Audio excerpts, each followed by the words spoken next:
மேற்கு தொடர்ச்சி மலைப்பகுதிகளில் பெய்து வரும் கனமழை காரணமாக சிறுவாணி, பில்லூர் அணைகள் விரைந்து நிரம்பி வருகின்றன.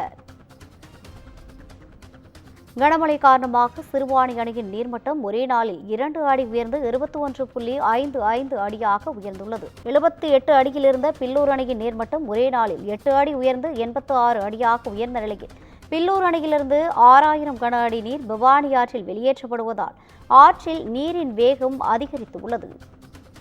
சிறுவாணி அணையிலிருந்து கோவை மக்களின் குடிநீர் தேவைக்காக 67.84 MLT தண்ணீர் திறந்துவிடப்பட்டுள்ளது. இதுகுறித்தான கூடுதல் விவரங்களை வழங்குவதற்காக நமது செய்தியாளர் ஞானசேகரன் இணைப்பில் இருக்கிறார். வணக்கம் ஞானசேகரன், கூடுதல் விவரங்களை வழங்கலாம். வணக்கம் ரவீனா. கோவை மாவட்டம் மேற்கு தொடர்ச்சி மலைப்பகுதிகளில் கனமழை பெய்து வருவதன் காரணமாக சிறுவாணி நீர்பிடிப்பு பகுதிகளில் வெள்ளப்பெருக்கு ஏற்பட்டுள்ளது. கோவை குற்றாலம் நேற்று முதல் மூடப்பட்டது. அதன் தொடர்ச்சியாக இரவு முழுவதும் பரவலாக மழை பெய்ததன் காரணமாக நொய்யல் ஆற்றில் வெள்ளப்பெருக்கு ஏற்பட்டுள்ளது. கோவையின் மிக முக்கியமாக நதி நீராக விளங்கும் நொய்யல் ஆற்றின் வெள்ளப்பெருக்கு ஏற்பட்டு தண்ணீர் வருவது விவசாயிகளிடையே மகிழ்ச்சியை ஏற்படுத்தியுள்ளது. நொய்யல் ஆற்றின் முதல் தடுப்பணையான சித்திரைச்சாவடி தடுப்பணை வெள்ள நீர் கரை புரண்டு ஓடுகிறது. மிக நீண்ட நாட்களாக மழை இல்லாமல் வறண்டு காணப்பட்ட சித்திரைச்சாவடி தடுப்பணை தண்ணீர் பெருக்கெடுத்து ஓடும் அழகை காண சுற்றுவட்டார பகுதிகளில் உள்ள மக்கள் வந்து பார்த்து செல்கின்றனர்.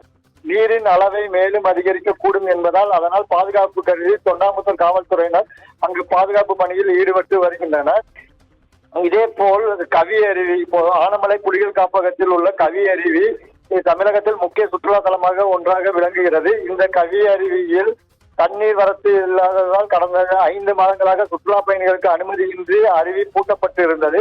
இந்நிலையில் தற்பொழுது பெய்து வரும் மழையின் காரணமாக வால்பாறை, ஆனமலை உள்ளிட்ட மேற்கு தொடர்ச்சி மலைப்பகுதிகளில் பெய்து வரும் கனமழையை தொடர்ந்து கவி அருவிக்கு நீர்வரத்து அதிகரித்துள்ளது. 5 மாதங்களாக நீரின்றி காணப்பட்ட கவி அருவியில் தற்பொழுது நீர்வரத்து அதிகரித்து ஆர்ப்பரித்து கொட்டுகிறது. இதனால் தடுப்பு வேலிகள் உடைந்து காணப்படுவதால் சுற்றுலா பயணிகள் செல்வதற்கு தடை விதிக்கப்பட்டுள்ளது.